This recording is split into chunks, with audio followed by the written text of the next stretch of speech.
जय जगन्नाथ मो सीमा मु आज आपण मानक रक्षा पूर्णिमार आरंभ और महत्व कौन थिला भिडियोटी नहीं आसी अछि। आपण माने जदि अधिक किछि जानि थिबे ताहाले मते कमेंट बॉक्स माध्यम रे निश्चित भावे जणाइबे।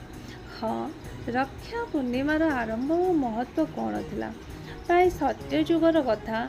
राजा महाबली जी थिले कि समुद्र मंथन समय दैत्य मानकर राजा जेमिति कि कहा जाए अति दाने बालीबद्ध। राजा बली थिले महादानी। बलिंकर गुरु किए थिले जानिच? शुक्राचार्य। राजा बली थिले विष्णुंकर परम भक्त। राजा बली तांको भक्ति रे 101 यज्ञ करी तांको मन मुताबक बर पाई सारी।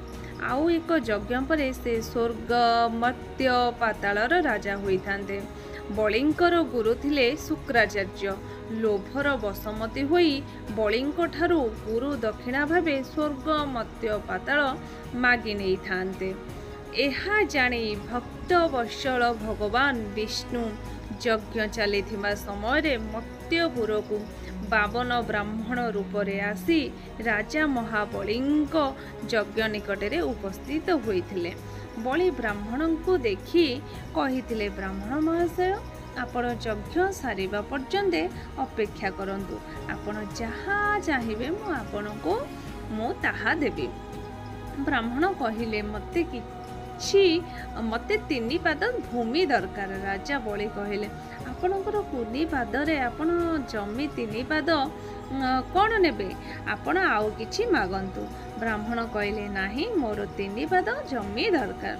राजा बली तांको दान करिबा समय कमंडल पानी टेकिबा समय कौन करथिले ना, शुक्राचार्य ब्राह्मण को देखी जानी पारिथिले कि भगवान विष्णु बोली, जहा द्वारा राजा बली पानी न टेकी पारिबे।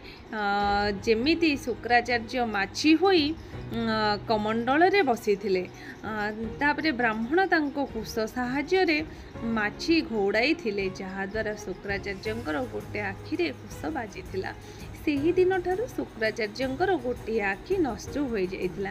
तापरे ब्राह्मण गोटे पादरे कौन करथिले ना, मर्त्य और पाताल नैथिले।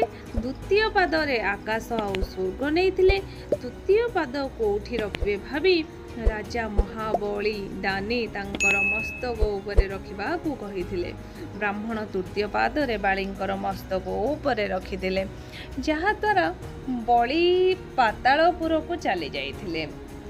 पातालपुर मध्य बली कौन करथिले ना, तपस्या करथिले, विष्णुंकर नाम जप करथिले। भगवान विष्णु बलिंक उपरे प्रसन्न होई पातालपुर को जाई बलिंको वर मागिबा पई कहिथिले। बली भगवान को वर मागिले, आपण सब बेले मोर आगरे रुहंतु, मोर द्वारपाल होई रुहंतु मोर सांगरे। भक्त प्रेमी भगवान सेही दिन ठारू द्वारपाल होई रहिले। माता लक्ष्मी कौन करथिले ना, वैकुंठ रे विष्णुंकर अपेक्षा रे बसी भगवान को वैकुंठ को आनिबा पई उपाय खोजुथिले। कौन करथिले ना, माता लक्ष्मी श्रावण शुक्ल पूर्णिमा रे पातालपुर रे जाई पहुंचीथिले। आउ बली महाराज को तांको भाई संबोधन करी राखी बांधिले। बली कौन कले ना, तांको भौणी को किछि उपहार देबा कथा भाबिला बेले माता तांको भाई को तांको पति भगवान विष्णु को मागी वैकुंठ को जीवा पई आज्ञा मागी थिले। सेबेठारु एही तिथि को भाई भौणीर अमूल्य निबिड़ संपर्क बा रक्षा पूर्णिमार बा राखी पूर्णिमा भावे भारत रे पालन आमे करिथाओ। आओ मध्य श्रावण मास शुक्ल पूर्णिमा रे आमे बलभद्रंकर जन्मदिन बोली पालन करिथाओ। जहाँ द्वारा आमे गोमाता को गाधोई दे से दिन कौन करूना, फास्ट हल्दी तापर को सिंदूर लगे दे थाओ, तापर को आमे राखी बांधी दे थाओ। तापर को तांको खुंट मले आमे कौन करूना पूजा करू। जेमिति हमर पूजा करा जाए विधि अछि सेही भली भाबे आमे पूजा करू। पूजा कर साइला परे तांको पई चकुली आउ खीरी तांको खाइबा पई दियंती गोमाता को। प्राय तो कह जाए आमर एठी गोमातांकर जन्मदिन बोली कह जाए राखी पूर्णिमा को। आउ आमे राखी पूर्णिमा को रे गोमाता को आमे पूजा करिथाओ। आपनको जदि मोर ये भिडियोटी भल लगी ताहले निश्चित भाव में मत सब्सक्राइब करूँ, लाइक कमेंट शेयर करूँ। जय जगन्नाथ, नमस्कार। पुणी देखा गोटे न्यू ब्लॉग सहित। Thank you for watching.